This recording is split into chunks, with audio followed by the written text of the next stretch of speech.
If you receive that, say amen. Amen. It's time for you to get involved. Amen.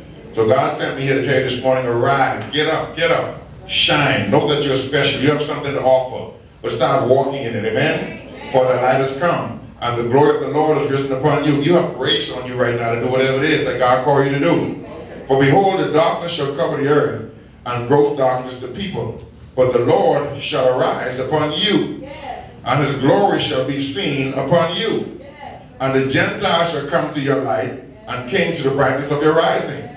Lift up your eyes round about, and see. All they gather themselves together, they come to you.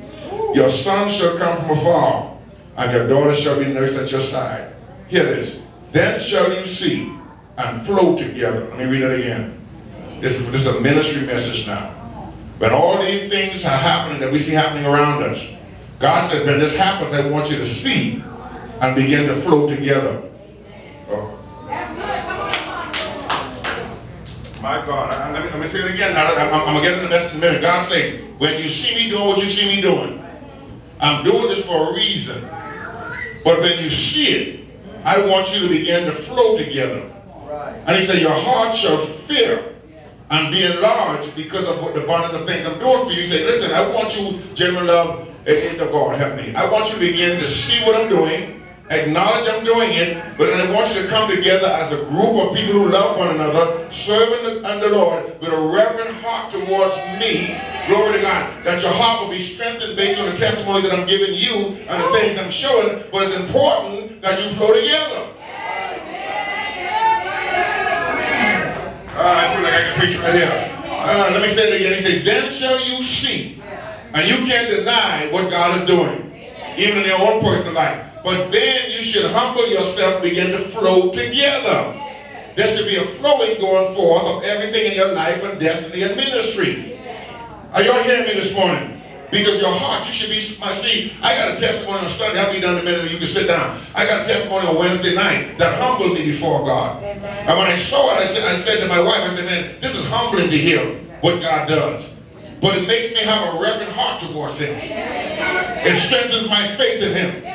And God said, the things I'm doing right now is to get you to reverence me and to strengthen your faith in me. But I need you to come together, glory to God, so there'll be no dissensions among you. Am I preaching right? So I came to tell you that God sent a message to you. Look at your neighbor and say, neighbor, it's your time. Look at me and say, neighbor, I'm telling you, it's your turn now. And as you're sitting down in the state you see, I'm going to talk to you this morning about a season of uncluttering. For you and I right now, genuine love, we have come to this season where God says, it's your time to be in the spotlight. My light has come. My light has risen upon you. My glory is on you. You're in another level of grace. You're dealing with another dimension of grace, but also you're dealing with another dimension of resistance. Amen? But he said, now, for this time has come that I'm going to show you off at your jobs, in your school, in your neighborhoods. I'm going to begin to do things for you. I'm begin to do things for you that people might see that I'm your God. And then I have no doubt of the God who you serve. He said, I'm getting ready to show you off. If you're like, oh, y'all don't hear what I'm saying. Somebody will be happy about this. Your neighbors and the people at your job, and the people, even the people in church you serve. I'm getting ready to show you off to your family. Those who tell you you're going to the wrong church and you should be going to church and why you serving God. He said, I'm getting ready to show you off before them. Y'all understand what I'm saying? He said, the time is ordained. I place an illumination on your life, and my glory is right now shining upon you. So there's nothing that can happen to stop what God is doing in your life right now. So take it not strange that people who wasn't talking to you all of a sudden trying to make conversation. Because they see something in you that they had not seen before. They see something in you that they had to have. Am I preaching to anybody yet? Because sometimes being blessed is a lonely place. But in a season comes when God begin to draw them back to you. He began to draw the Gentiles to you. He began to make you a light. And the people who was calling you stupid said, I asked you what church you go to. God has placed special grace on your life for this particular season. And you got to be willing to receive it. See, I told you all a few weeks ago, you can't defend what you don't receive. So if you don't receive what God is doing for you, you're not going to be able to walk in it. After you shout. You have to receive right now that you are light in your community. You are light in your family. You are light in your house. You got to receive that. You are light at the job. And darkness is always going to attack light.